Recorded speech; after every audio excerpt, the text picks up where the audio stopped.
Welcome to விகாத்ஸ் world. இங்கே இப்போ மழை பெஞ்சிட்ருக்கு. இந்த ரெய்னி சீசனுக்கு வந்து நம்ம எல்லாருமே ரெய்னி சீசனை ரொம்ப என்ஜாய் பண்ணுவோம். ஆனால் ஒரே ஒரு விஷயம் இருக்கும், இதில் வந்து இன்ஃபெக்ஷன் ஜாஸ்தி வரும். குழந்தைகளுக்காக இருக்கட்டும், பெரியவங்களுக்காக இருக்கட்டும், ஜலதோஷம் ஒரு பெரிய பிரச்சனையாக இருக்கும். அதுக்கான ஒரு ரெசிபி தான் இன்னைக்கு பார்க்க போகிறோம். வாங்க. இப்போ ஒரு சிம்பிளான தோசை ரெசிபி தான் பண்ண போகிறோம். நம்மள்கிட்ட வீட்டில் இருக்கிற தோசை மாவை வச்சு இந்த ரெசிபி செய்கிறோம். இதுக்கு முக்கியமாக தேவைப்படுற பொருட்கள் என்ன அப்படின்னா, சின்ன வெங்காயம் ஒரு 7 சின்ன வெங்காயம் எடுத்து வச்சிருக்கேன், பூண்டு 7 பல் எடுத்து வச்சிருக்கேன், 1 டேபிள் ஸ்பூன் மிளகு, 1 டேபிள் ஸ்பூன் ஜீரகம். இதுக்கு முக்கியமான ஒரு இன்கிரீடியன்ட் என்ன அப்படின்னு சொன்னா தூதுவளை. இந்த தூதுவளை எப்படி இருக்கும் அப்படின்றத பார்த்துக்குங்க. இந்த இலையில வந்து இந்த மாதிரி முள் இருக்கும்.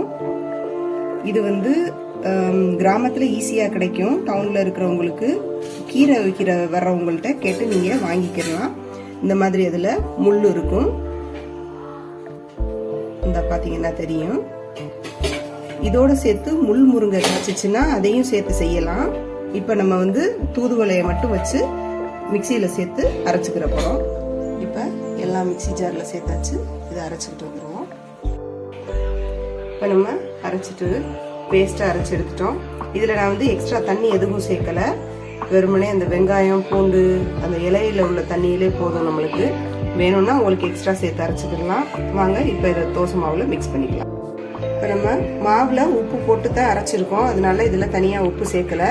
நீங்க மாவுல கம்மியா உப்பு போட்டிருக்கீங்க அப்படின்னா அதுக்கு தகுந்தது மாதிரி இதுல அரைக்கும் போதே கொஞ்சம் கல் உப்பு சேர்த்துக்கிறோங்க. இந்த தொடர் தும்மல், சளி, இதுக்கெல்லாம் வந்து இது ரொம்ப நல்லது. இதை வந்து வெறும் வயிற்றுல காலையில டீ காஃபி குடிக்கிறதுக்கு முன்னாடி கொடுத்துருங்க. இதை நல்லா மிக்ஸ் பண்ணிக்கிறோம். எப்படி இதை வந்து ஒரு வாரத்துக்காவது தொடர்ந்து கொடுங்க.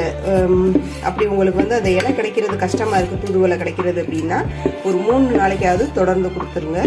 விருந்தும் மருந்தும் 3 நாளைக்குன்னு சொல்லுவாங்க இல்லையா, அதனால அதோட எஃபெக்ட் தெரியணும் அப்படின்னா தொடர்ந்து சாப்பிடணும். இதை வாங்க இப்போ தோசை ஊற்றிக்கலாம். இப்போ தோசை கல்ல லைட்டாக எண்ணெயை தடவிக்கணும். கல் நல்லா சூடாயிடுச்சு. இப்போ நம்ம கலந்து வச்சிருக்க தூதுவளை மாவை எடுத்து ஊற்றிக்கிறோம். கொஞ்சம் பெரிய தோசை கல், அதனால 2 கல் மாவு ஊற்றிக்கிறோம்.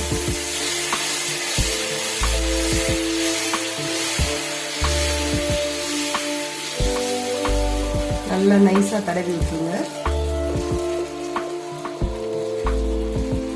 பார்க்கறதுக்கே நல்லா அட்ராக்டிவா இருக்கும், கிரீன் கலர்ல. அதனால குழந்தைகளும் விரும்பி சாப்பிட்டுருவாங்க. இதை மூடி போட்டு மூடி வச்சிடலாம். தோசை வெந்துருச்சு. இதுல நம்ம நெய் சேர்த்துக்கிறோம். நெய் வந்து கொஞ்சம் தாராளமாவே சேர்த்துக்கிறோங்க. சளிக்கு இது எல்லாமே நல்லது.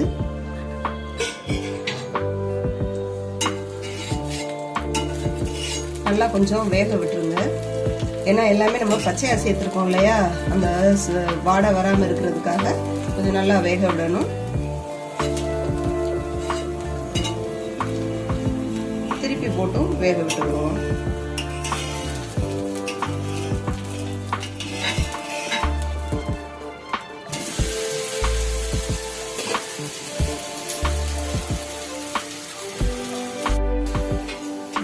தோசை ரெடி ஆயிடுச்சு. 2 பக்கமும் நல்லா வெந்துருச்சு. இதை ஒரு பிளேட்டுக்கு டிரான்ஸ்ஃபர் பண்ணிடுவோம். இப்போ நம்ம தோசை ரெடி ஆயிடுச்சு. இது மாதிரி செஞ்சு உங்க குடும்பத்தில் உள்ளவங்களுக்கு கொடுங்க. சளியிலேருந்து பாதுகாத்து வச்சுக்கிறோங்க. இது மாதிரி ரெசிபிஸ், ஹெல்த்தியான ரெசிபிஸ் பார்க்கணும்னா விகாத்ஸ் வேர்ல்டை மறக்காம சப்ஸ்கிரைப் பண்ணுங்க. பக்கத்தில் இருக்க பெல் பட்டனையும் கிளிக் பண்ணிக்கிறங்க. அப்பதான் நாங்கள் போடுற வீடியோஸ் உடனுக்குடனே உங்களுக்கு வரும். தேங்க்யூ.